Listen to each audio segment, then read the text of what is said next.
बिस्मिल्लाहिर्रहमानिर्रहीम। अस्सलाम वालेकुम व्यूअर्स। जब भी किसी मुल्क के तालीमी इदारों का निसाब बनाने वाले निसाब बनाते हैं तो उनके पेश नज़र बहुत सारे आइडियाज़ होते हैं, बहुत सारी ऐसी फोर्सेस होती हैं, बहुत सारे मुल्क की ज़रूरियात होती हैं जिनको पेश नज़र रख कर वो किसी भी मुल्क के तालीमी इदारों के लिए निसाब बनाते हैं। तो आज की वीडियो में हम यही देखेंगे कि जब भी निसाब साजी का काम करते हैं तो उनके पेश नज़र कौन कौन सी ऐसी फाउंडेशंस होती हैं जिनको मद्देनज़र रख कर वो निसाब साजी करते हैं। तो आज की मेरी वीडियो का टॉपिक है फाउंडेशन ऑफ करिकुलम।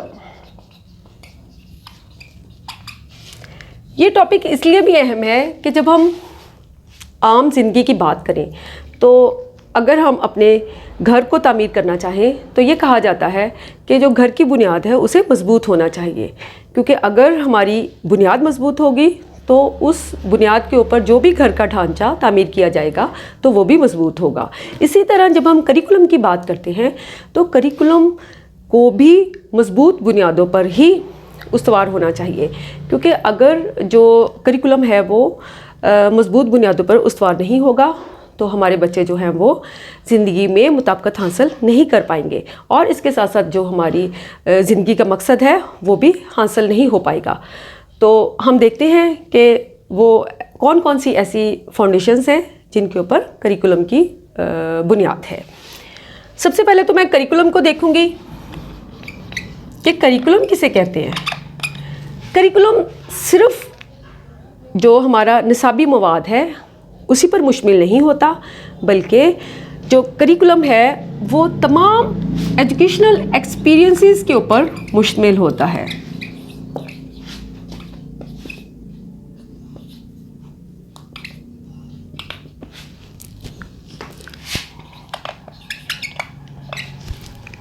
जिसमें कि हमारा इल्मी मवाद है जिसके ज़रिए हम बच्चों को मुख्तलिफ़ किस्म की मालूमात देते हैं। इसके साथ साथ आपको पता है कि जब हम बच्चे की मुतवाज़न नशोनुमा की बात करें तो सिर्फ तालीमी मवाद ही बच्चे की लिए काफ़ी नहीं है, बल्कि इसके साथ साथ हमें बहुत सारी को करिकुलर एक्टिविटीज़ भी बच्चे को फ्राहम करनी पड़ती हैं ताकि बच्चा जो है वो ज़िंदगी में मुताबिकत हासिल कर सके। तो एक तरफ करिकुलम में हमारे एजुकेशनल एक्सपीरियंसेस शामिल होते हैं तो दूसरी तरफ करिकुलम में को करिकुलर एक्टिविटीज़ भी शामिल होती हैं।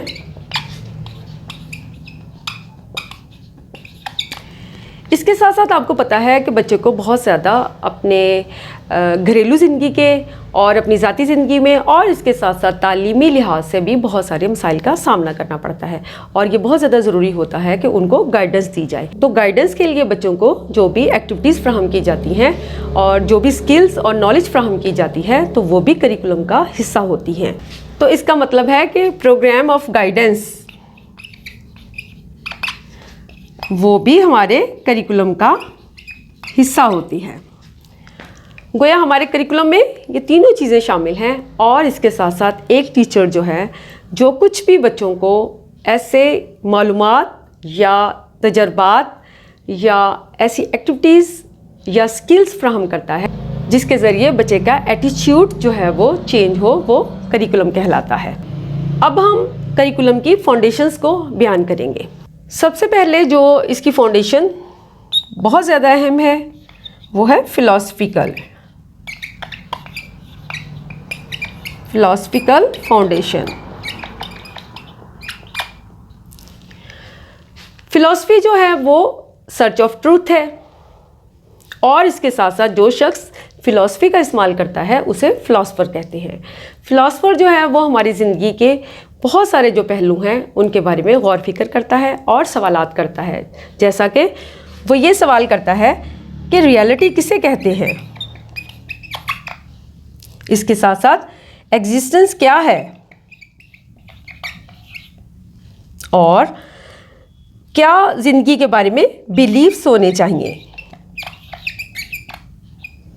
और जो वैल्यूज़ हैं वो कौन सी सही हैं, नॉलेज कौन सी बेहतर है। इसके साथ साथ अगर हम ये बात करें कि नेचर क्या है और एक शख्स का रोल क्या है इस दुनिया में, और एक शख्स का दूसरे शख्स के साथ कैसा ताल्लुक़ होना चाहिए। गोया जब हम इस ज़िंदगी के बारे में बहुत सारे सवालात करें और ज़िंदगी के हर पहलू के बारे में जानना चाहें और उसके लिए हम सवालात करें और उन सवालात के जवाब के लिए हम लॉजिक्स का और रीज़न्स का इस्तेमाल करें, तो वो हमारी फ़िलॉसफ़ी कहलाती है।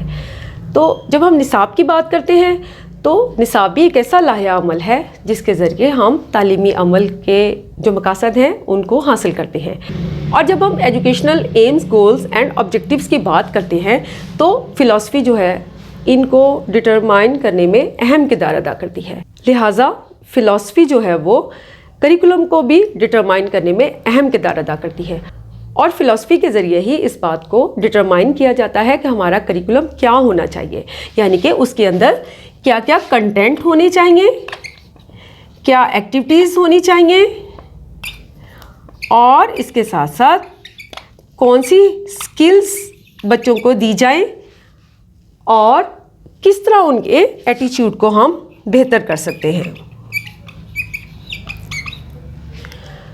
गोया इन सब बातों को डिटरमाइन करने में फ़िलॉसफ़ी जो है वो अहम किरदार अदा करती है और इसके साथ साथ जिस तरह किसी भी माशरे की फ़िलॉसफ़ी होगी उसी के मुताबिक ही उसका करिकुलम होगा। मसलन जैसा कि अल्हम्दुलिल्लाह हम लोग मुसलमान हैं तो हमारी जो फ़िलॉसफ़ी ऑफ लाइफ है वो इस्लामी है और हम लोग इस्लामी नज़रिया हयात के मुताबिक ज़िंदगी गुजारना चाहते हैं। और इसके साथ साथ जो हमारे निसाब बनाने वाले हैं वो निसाब के अंदर इस तरह का कंटेंट, एक्टिविटीज़, स्किल्स शामिल करते हैं जिसके तहत हमारे बच्चे कुरान और सुन्नत के मुताबिक तालीम हासिल करें और उसके मुताबिक अपनी ज़िंदगियों को गुजार सकें।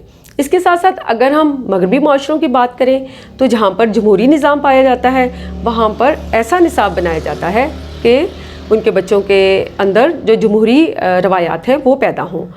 और जब हम इस्लाम की बात करते हैं तो इस्लाम जो है वो मुकम्मल ज़ाब्ता हयात है जिसमें कि ज़िंदगी के हर शोबे के बारे में मुकम्मल मालूमात हैं। तो हमारी फ़िलॉसफ़ी की जब हम बात करेंगे तो हमारी फ़िलॉसफ़ी जो है वो इस्लामिक वैल्यूज़ के ऊपर शामिल होगी। इसमें इस्लामिक वैल्यूज़ है, हमारी जो रवायात हैं, इसके साथ साथ जो हमारे रस्म व रिवाज हैं, जो हमारे लोगों के आपस में एक दूसरे के ताल्लुकात हैं, उन सब बातों को मद्देनज़र रखकर जो करिकुलम है उसको बनाया जाएगा। तो जो फ़िलॉसफ़ी है वो करिकुलम को डिज़ाइन करने में अहम किरदार अदा करती है। अब मैं दूसरी फाउंडेशन को आपके साथ डिस्कस करूंगी जो कि है साइकोलॉजिकल फाउंडेशन।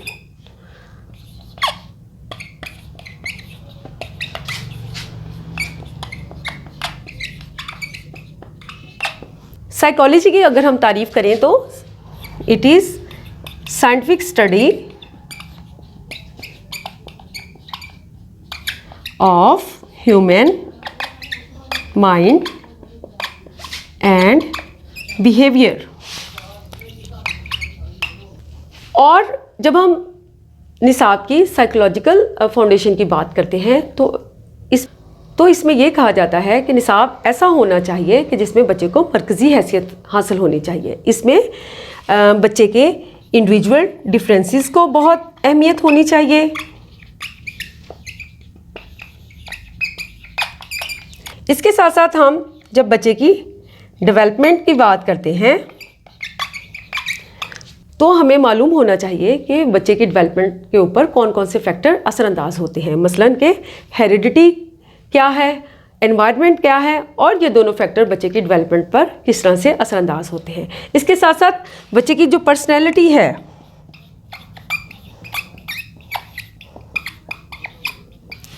वो किस तरह जो बच्चे की तालीम है उस पर असरअंदाज होती है और पर्सनैलिटी को बनाने वाले कौन कौन से फैक्टर्स हैं। गोया बच्चे को इसमें बहुत ज़्यादा मरकज़ी हैसियत हासिल होती है। इसके साथ साथ इसमें ये देखा जाता है कि लर्निंग किसे कहते हैं और फैक्टर्स ऐसे कौन कौन से हैं जो कि लर्निंग के ऊपर असरअंदाज होते हैं और लर्निंग का प्रोसेस जो है वो कैसे चलता है और लर्निंग के प्रोसेस को हम कैसे बेहतर कर सकते हैं। और तीसरी चीज़ जो इसमें डिस्कस की जाती है उसमें शामिल है एनवायरनमेंट,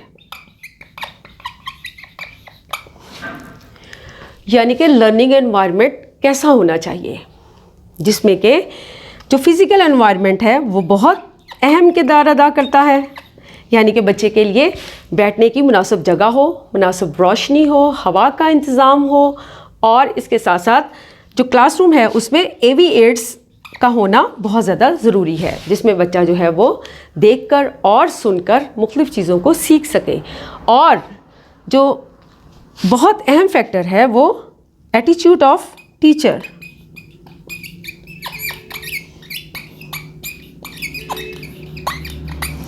टीचर जो है वो लर्निंग के अमल में बहुत अहम किरदार अदा करता है। तो साइकोलॉजिकल फाउंडेशन में इन तमाम बातों को मद्देनज़र रखकर जो निसाब बनाने वाले हैं वो निसाब को बनाते हैं, यानी कि वो बच्चे को बहुत ज़्यादा अहमियत देते हैं, इसके साथ साथ वो लर्निंग को देखते हैं, और इसके साथ साथ वो जो लर्निंग का एनवायरनमेंट है और टीचर का जो एटीट्यूड है उसके हवाले से भी गाइडलाइंस निसाब में शामिल करते हैं। तो व्यूअर्स, आज मैंने आपके साथ जो करिकुलम की 2 फाउंडेशन हैं उनको डिस्कस किया है। जो अगली वीडियो है उसमें मैं आपके साथ जो बाकी फाउंडेशंस हैं करिकुलम की उनको डिस्कस करूँगी। तो अगली वीडियो तक के लिए अल्लाह हाफ़िज़, शुक्रिया।